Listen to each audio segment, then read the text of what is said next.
오늘 시편 90편은 우리가 자주 들어본 말씀이죠. 모세가 지은 딱 한 편의 시편이다 이렇게 알려져 있는데, 오늘 말씀 중에서도 특별히 10절에서 12절 말씀이 많은 성도들의 사랑을 받죠. 자, 10절에서 12절까지를 한번 다시 읽어볼까요? 10절에서 12절. 자, 시작. 우리의 연수가 70이요 강건하면 80이라도 그 연수의 자랑은 수고와 슬픔뿐이요 신속히 가니 우리가 날아가니. 누가 주의 노여움의 능력을 알며 누가 주의 진노의 두려움을 알리고 우리에게 우리 날 계수함을 가르치사 지혜로운 마음을 얻게 하소서. 아멘. 우리의 연수가, 우리 인생이 70이고 좀 건강하면 80이다. 우리 7, 80의 인생을 돌이켜보면 그렇게 기뻐하고 하던 시간은 그렇게 많지 않고 주로 수고와 슬픔뿐이다. 또 그 시간도 신속히 날아간다. 우리가 흔히 하는 말대로 쏜살같이 그렇게 간다, 그런 거죠. 장로님 기도하신 대로 2018년 송구영신 예배 드린 게 엊그제 같은데 벌써 한 달 다 지나고 2월달 맞이했습니다. 자, 이렇게 우리 인생이 쏜살같이 지나가는데, 인생이 다 끝나고 나면 세상 떠날 때 우리가 하나님을 만나게 될 텐데, 11절에서 모세는 그렇게 기도합니다. 누가 주의 노여움의 능력을 알며 누가 주의 진노의 두려움을 알리까. 다시 말하면 우리가 나중에 세상 떠나게 될 때 노여움과 두려움에 하나님을 만나지 않게 해달라, 그렇게 기도하는 거죠. 누가 정말 이 하나님의 노여움과 두려움을 알겠느냐. 우리가 떠나게 될 때, 세상 떠나게 돼서 그런 하나님을 만나게 된다면 이게 얼마나 무서운 일이냐. 자, 그렇게 기도하는 이유는 8절에 있습니다. 8절 다시 한번 읽습니다. 시작. 주께서 우리의 죄악을 주의 앞에 놓으시며 우리의 은밀한 죄를 주의 얼굴빛 가운데 두셨사오니. 아멘. 다시 말하면 주님이 우리의 죄악을 다 알고 계신다는 거예요. 우리의 은밀한 죄까지도 주님이 다 알고 계시기 때문에 이 죄를 가지고서는 주님 앞에 서기가 너무 두렵다는 것입니다. 여러분 어떻습니까? 여러분 살아오면서 지은 모든 죄를 다 회개하셨습니까? 오늘도 우리가 하나님 앞에 우리 한 주간에 지은 모든 죄를 회개했는데 정말 모든 죄를 다 회개하셨습니까? 아니면 아직도 이것은 아무도 모를 거야 하고 은밀하게 남겨두거나 숨겨둔 죄는 없습니까? 간절히 바라기는 그 죄를 그대로 가지고 있는 상태에서 주님을 만나 뵈게 되지 않게 되기를 간절히 바랍니다. 그 죄를 가지고 하나님을 만나기 너무 두렵다는 것이죠. 오늘 본문은 일반적으로는 출애굽기 32장을 배경으로 하고 있어요. 출애굽기 32장은 무슨 내용이 있냐면 이스라엘 백성들이 광야에서 금송아지 만들고 우상 숭배한 배경을 가지고 그 이후에 모세가 여러 번 중보 기도를 하나님 앞에 드렸는데 그 중에 기도 드린 것이 아닌가. 이제 많은 학자들은 그렇게 봅니다. 여러분, 그게 사실이라면 우리가 아는 것처럼 그 금송아지 우상 숭배 사건 이후에 하나님께로부터 이스라엘 백성이 심판을 받아서 3,000명 가량이 죽었습니다. 그러니까 죄 짓다가 인생 끝난 거죠. 그래서 모세는 그렇게 기도하는 거예요. 하나님, 우리 인생이 한 번밖에 없는데 하나님께서 주시니 한 번밖에 없는 인생을 죄 짓고 살다가 끝나지 않는 인생 되게 해 주시옵소서. 우리 인생이 70이고 강건하면 80인데 쏜살같이 지나가는 인생, 그렇게 죄 짓다가 마치기 전에 우리가 우리의 남은 날을 계수해서 얼마 남지 않은 인생이라도 정말 하나님 앞에 온전하고 바르게 하나님 기뻐하시는 대로 의미 있는 인생을, 가치 있는 인생을 살아갈 수 있도록 해달라고 그렇게 간절히 기도하고 있는 것입니다. 여러분, 이 기도가 모세의 기도를 넘어서서 우리의 기도가 되어야 되지 않겠습니까? 제가 올해 51살이 됩니다. 한 인생을 절반쯤 살아왔다고 생각하니까 좀 좀 심각해지더라고요. 인생 절반 살아왔는데 남은 인생은 더 빨리 간다 그러는데 남은 인생을 어떻게 살아야 될까 좀 생각하게 되더라고요. 근데 여러분 가만히 보면 요즘이 뭐 100세 시대라고 그래서 그렇지 보통은 한 70, 80 이렇게 평균 수명이 그렇잖아요. 그렇게 살다가 세상을 떠나게 되는데 70, 80이라고 생각하니까 저도 그렇게 뭐 많이 남지 않은 것 같더라고요.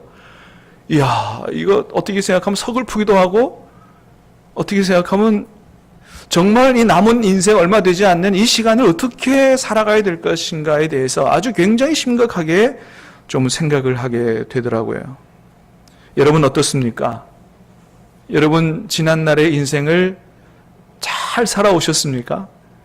정말 하나님 앞에서 후회 없는 인생을 살아오셨습니까? 여러분 우리가 설사 비록 지금까지의 우리의 인생을 잘 그렇게 못 살았다고 해도 남은 시간만큼이라도 남은 인생만큼이라도 정말 잘 살아야 되지 않겠습니까? 하나님께서 인정하실 만한 그런 성공적인 인생을 살아야 되지 않겠냐 하는 것이죠. 아주 오래전에 나온 책인데 우리나라에서 많이 아니고 아주 외국에서도 굉장히 선풍적인 인기를 이끈 책이 하나 있습니다. 경영학의 아버지라고 하는 피터 드러커라고 하는 사람이 나는 평생에 이런 책을 본 일이 없다 이렇게 얘기했고 정말 남은 인생이라도 성공적으로 살려고 하는 사람은 이 책을 반드시 읽어야 된다라고 아주 극찬했던 책이 있는데 이게 바로 하프타임이라고 하는 책입니다. 밥 버포드라고 하는 크리스찬이 지은 하프타임이라고 하는 책인데 아마 많은 분들이 들어봤거나 읽었을 거라고 생각을 합니다. 이 책은 우리 인생을 축구 같은 스포츠에 비교한다면 인생의 전반전이 있고 후반전이 있다 이런 얘기를 해요. 그래서 비록 우리 인생의 전반전을 잘못 살았다고 하더라도 후반전을 잘 살면 얼마든지 우리가 성공하는 인생이 될 수 있다. 그래서 인생의 후반전이 중요하다. 이런 얘기를 하는 책이 바로 이 책입니다. 여러분 우리 축구 경기도 그렇잖아요. 전반전에는 졌어도 결국 이기는 팀은 언제 이기는 팀이에요? 후반전에 이기면 승리하는 팀이 되는 거죠. 그러니까 전반전에는 비록 잘못 살았어도 후반전 남은 인생을 제대로 살면 우리 인생 전체가 성공하는 인생이 된다. 이런 얘기를 하면서 그렇게 남은 후반전의 인생을 제대로 살기 위해서는 하프타임을 잘 가져야 된다. 다시 말하면 뭐예요? 전반전과 후반전에 잠깐 쉬는 시간인 이 하프타임, 이 시간을 잘 가지고 우리 인생을 전반전을 잘 돌이켜보면서 잘했던 건 뭐고 잘못했던 건 뭐고 그렇다고 한다면 내가 남은 인생은 어떻게 살아야 될 것인가를 잘 계획하면 얼마든지 우리 인생 전체 성공적인 인생을 살 수 있다라고 하는 책이 말하는 책이 바로 이 책이에요. 그래서 우리 주변과 역사를 보면 남은 인생, 하프타임, 후반전 인생을 잘 살아서 아주 멋지게 살아간 사람들이 있음을 보게 됩니다. 파우스트, 이 파우스트를 쓴 아주 유명한 독일의 문호 괴테, 이분은 이 파우스트를 쓴 나이가 80세라 그래요. 80세에 이 유명한 책을 썼다는 거죠. 그리고 아까 말씀드렸던 그 경영학의 아버지라고 하는 피터 드러커라고 하는 사람이 95세가 돼서 무슨 얘기를 했냐면 나는 이제야 드디어 새로운 학문에 도전할 수 있다. 이런 얘기를 했다는 거예요. 그래서 세상을 깜짝 놀라게 했다는 거죠. 95세에 인생을 정리해야 될 이런 시기라고 생각하는 그때에 나는 새로운 학문에 도전하겠다. 이런 얘기를 했다는 거 아니겠습니까? 김대중 대통령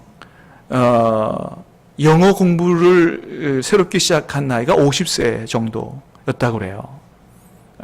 영어 회화를 지금 잘 하시죠? 옛날에 살아계실 때 50세 영어 공부를 했다는 것입니다.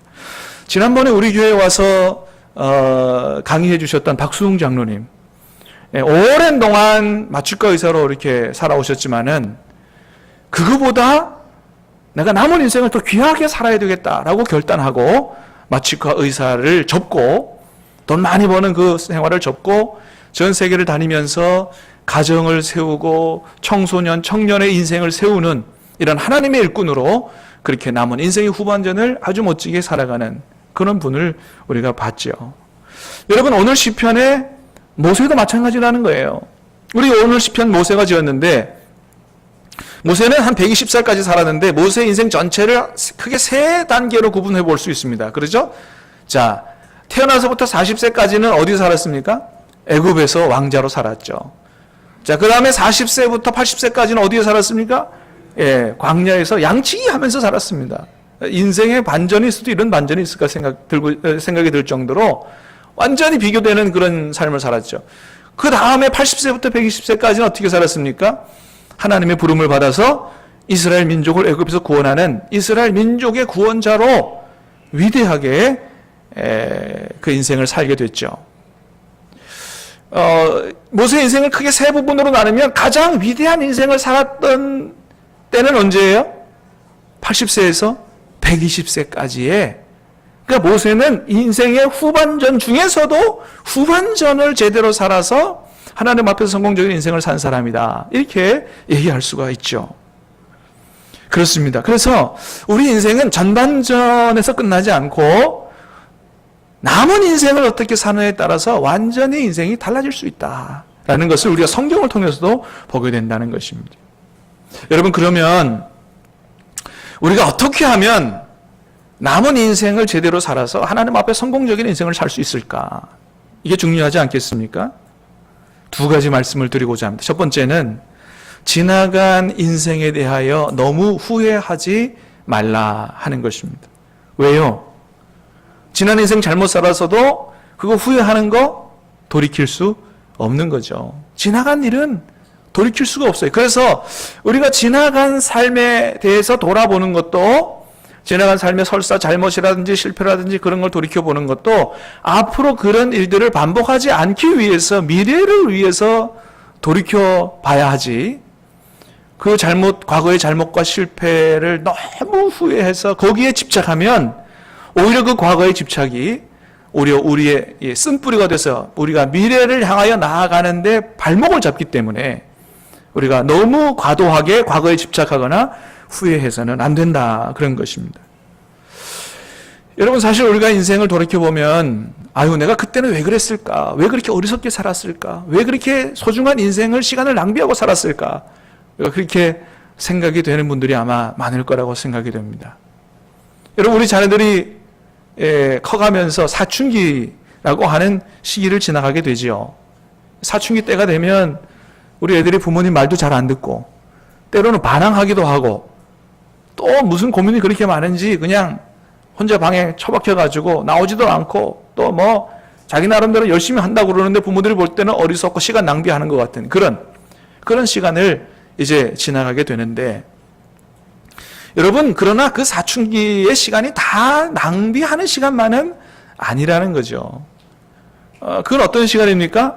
단순히 어른들에게 반항하고 뭐 이런 시기가 아니고, 이전까지는 부모님들이 시키는 대로 살아왔던 그런 부모 의존적인 삶을 살아왔다면 이제는 그 부모님으로부터 독립해서 스스로 생각하고 스스로 판단하고 스스로의 인생을 자기가 독립적인 존재로 살아갈 수 있도록 분투하는 과정이고 자기를 세워나가는 그런 시간이 바로 사춘기이거든요.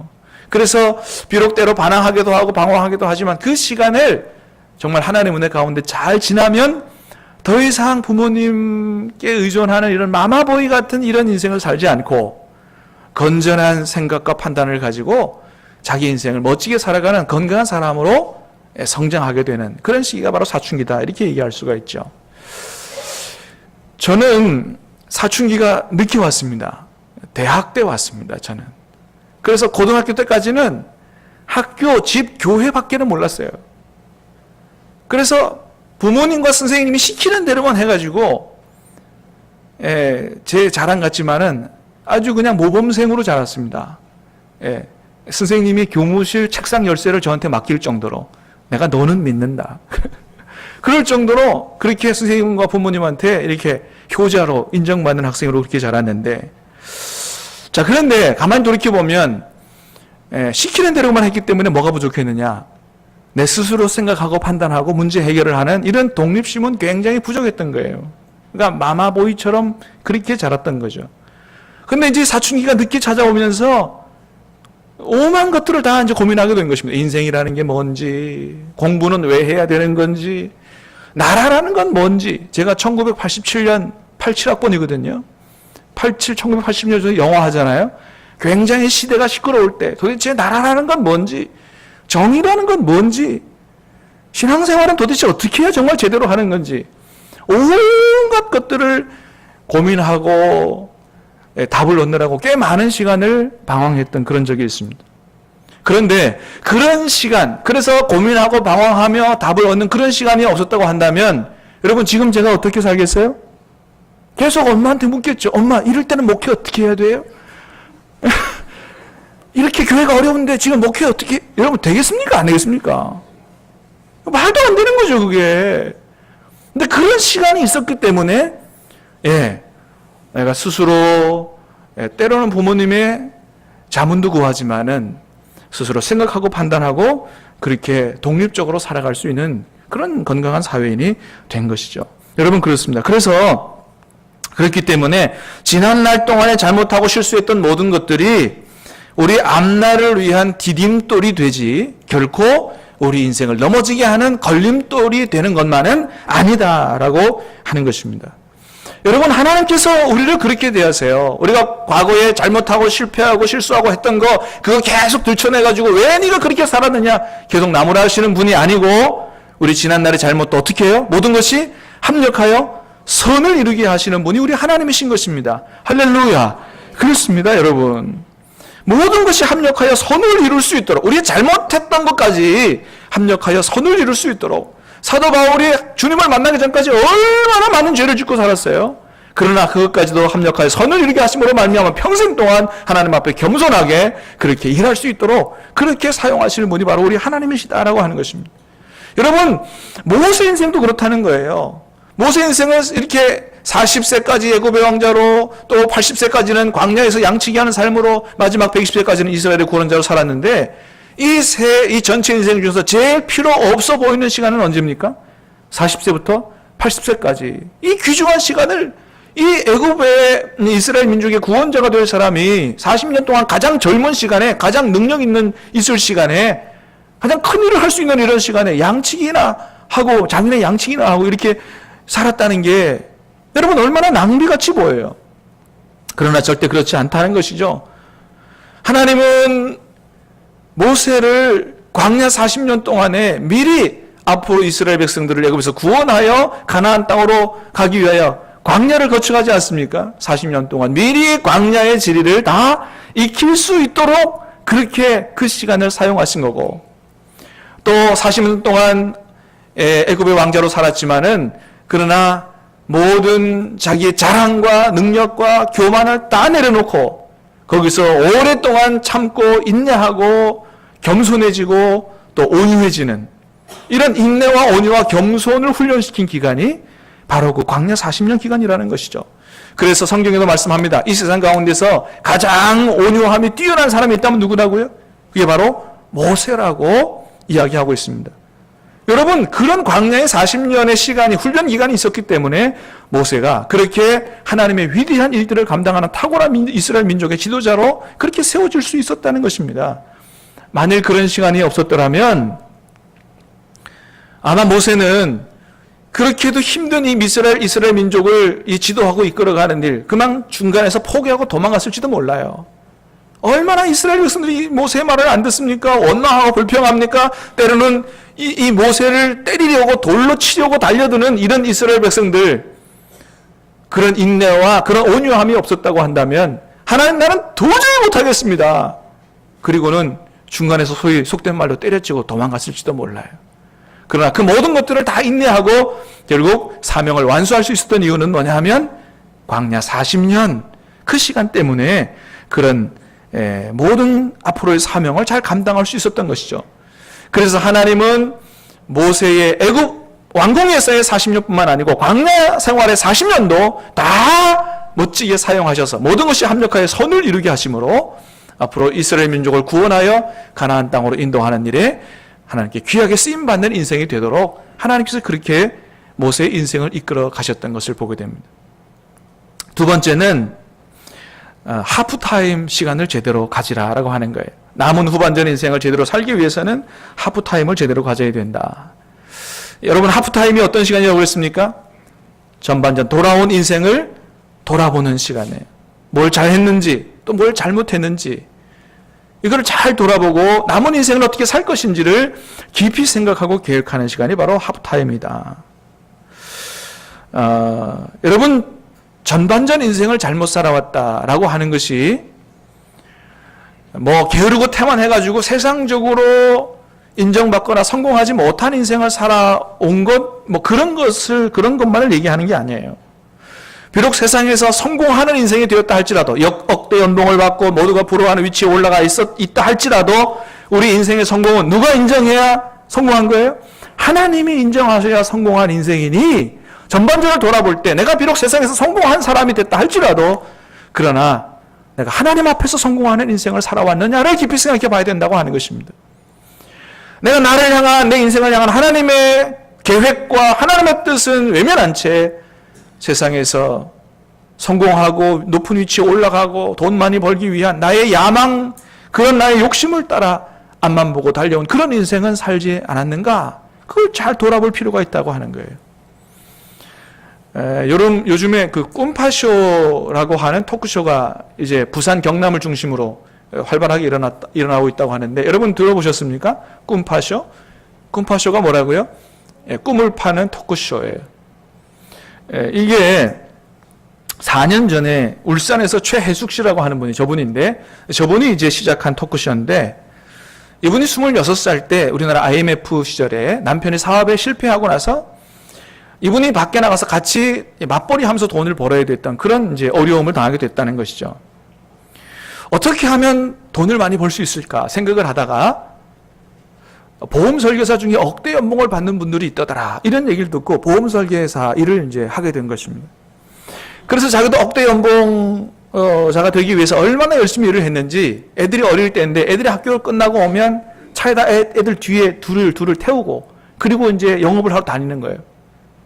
밥도 제대로 못 먹는 거죠. 김밥 먹고 때우고 이렇게 해서 햄버거 사주고 때우고, 이렇게 해서 나중에 결국은 억대 연봉자가 되었다고 하는 것입니다. 근데 어떻게 됐느냐? 애들은 골병이 다 든 거예요. 하나는 폐렴에 걸리고 하나는 영양실조에 걸리고. 그래서 병원에 입원시켜 놓고는 깊이 좀 생각을 해봤다는 것입니다. 이제 하프타임을 가진 거죠. 도대체 내가 무엇을 위해서 이렇게 열심히 일했는가? 내가 도대체 뭘 위해서 이렇게 돈을 그렇게 벌려고 했나? 아이들이 이 지경이 되도록 애들도 제대로 돌보지 않고 내가 뭘 위해서 그렇게 돈을 많이 벌려고 했는가? 다시 한번 돈을 버는 목적과 인생의 목적을 다시 한번 깊이 생각해 보게 됐다는 거예요. 그래서 내가 남은 인생은 이렇게 살면 안 되겠다라고 생각하고, 돈을 많이 버는 것보다 훨씬 더 의미 있는 인생을 살아야 되겠다, 그렇게 생각을 하고, 이분이 이제까지 자기가 살아왔던 그런 모든 인생의 노하우, 자기가 꿈을 가지고 꿈을 성취했던 그런 노하우를 가지고 꿈이 없는 사람들, 그래서 방황하는 사람들, 그 사람들에게 꿈을 어떻게 하면 꿈을 가질 수 있고 그 꿈을 이룰 수 있는가에 대해서 가르치고 그 사람들을 세워주는 그런 의미 있는 일을 위해서 이 꿈을 파는 토크쇼를 만들었다는 것이죠. 여러분, 그렇습니다. 이분은 소위 성공했다고 하는 억대 연봉에 만족하지 않고 하프타임을 가지고 내가 남은 인생을 어떻게 살아야 되는가를 깊이 생각하면서 다른 사람을 돕고 다른 사람의 인생을 세워주는 그런 아주 의미 있는 후반전 인생을 그렇게 살고 있다는 것이죠. 여러분, 하나님이 보시기에 이분의 전반전, 후반전 어떤 인생이 더 성공적인 인생이라고 말씀하시겠습니까? 전반전 인생보다 후반전 인생을 더 의미 있는, 더 성공한 인생이라고 하나님은 그렇게 말씀하실 것입니다. 그래서 아까 보여드렸던 그 하프타임이라는 책에서도 우리가 남은 인생을 어떻게 성공적으로 살 것인가에 대해서 깊이 생각해 볼 때 이런 것들을 중심으로 생각해 보라고 몇 가지 체크 포인트를 얘기하고 있어요. 그게 어떤 거냐 하면, 첫 번째는 나는 지금 당장 내 인생에서 중요한 어떤 것들을 놓치고 있느냐, 이걸 체크해 보라는 거예요. 내가 얻는 것이 있으면 놓치는 것이 있을 것입니다. 중요한 거 놓치고 있는 게 뭔지를 생각해 봐라. 두 번째는 내가 도대체 뭐에 열심을 내느냐. 열심 내는 거 좋지만 열심이 다가 아니라는 거죠. 방향이 맞아야 된다는 것입니다. 난 뭐에 열심을 내느냐. 나는 누구냐? 나는 하나님의 자녀로 크리스찬으로 어떻게 살아야 되느냐를 생각해 보라는 거예요. 나는 뭘 가치 있게 생각하느냐? 내가 정말 가장 가치 있게 생각하는 게 뭔지를 하나님 앞에서 한번 깊이 생각해 보라고 하는 것입니다. 다섯 번째는 10년 이내에 내가 하고 싶은 건 뭐고 20년 이내에 하고 싶은 일은 뭔가. 또 여섯 번째는 하나님께서 주신 은사 가운데 내가 지금 이룬 건 뭐고 썩혀두고 있는 건 뭔가. 일곱 번째는 나는 무엇을 위해서 기꺼이 죽을 것인가. 인생을 그냥 살지 말고 내가 정말 목숨 걸고 해야 될 일이 뭔가 생각해 보라는 것입니다. 여덟 번째는 나는 더 행복해지기 위해서 또 진정한 나를 발견하기 위해서 비록 돈을 덜 받더라도 그 일을 선택할 그런 용기가 있는가. 돈만이 목적이 아니라는 거죠. 아홉 번째는 전반전보다 나은 후반전을 위해서 내가 매일 반드시 시행해야 될 그런 것들이 뭔가. 네. 그러니까 꿈만 가졌다고 다 비저너리가 되는 건 아니죠. 예. 꿈을 이루지 못하면 몽상가가 되는 거니까. 그 꿈을 이루기 위해서는 어떻게 해야 되느냐. 그런 것입니다. 자, 그런데 이분은 우리의 남은 인생을 성공적으로 살기 위해서 이런 것을 생각하는 것보다 더 중요한 게 있다는 거예요. 그게 뭐냐면 그건 바로 잠잠히 하나님의 말씀을 묵상하고 기도하면서 나에게 말씀하시는 하나님의 음성을 듣는 것이라는 것입니다. 이게 이게 가장 결정적으로 중요하다는 거예요. 여러분 그렇습니다. 모세가 지난날의 인생을 정리하고 정말 하나님 앞에 부름받아서 이스라엘 민족의 구원자로 위대하게 쓰임바 되는 결정적인 계기는 뭐였습니까?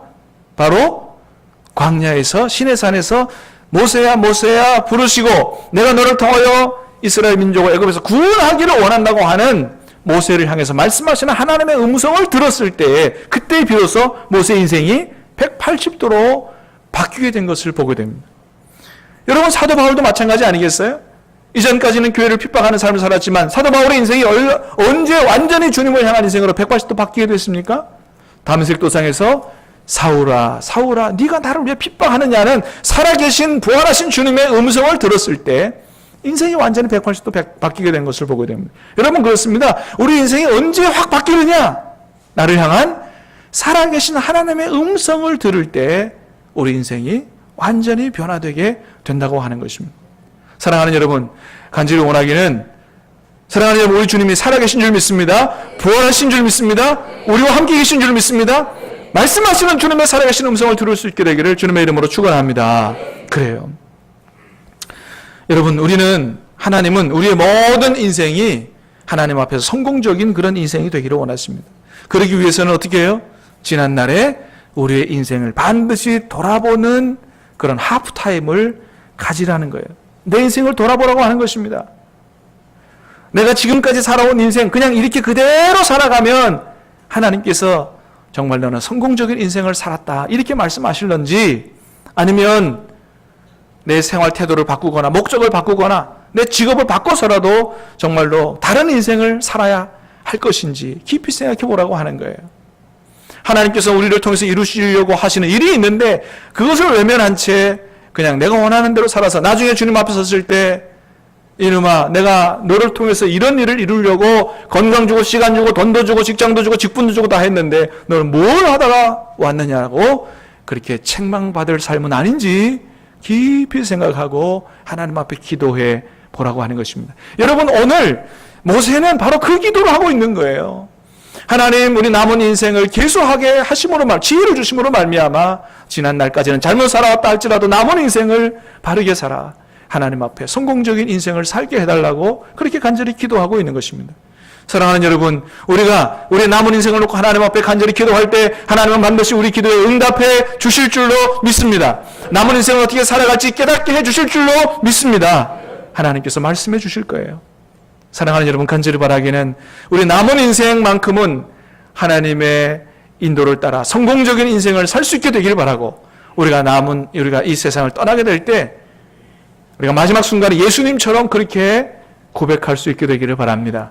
요한복음 17장 말씀을 한번 같이 읽겠습니다. 시작.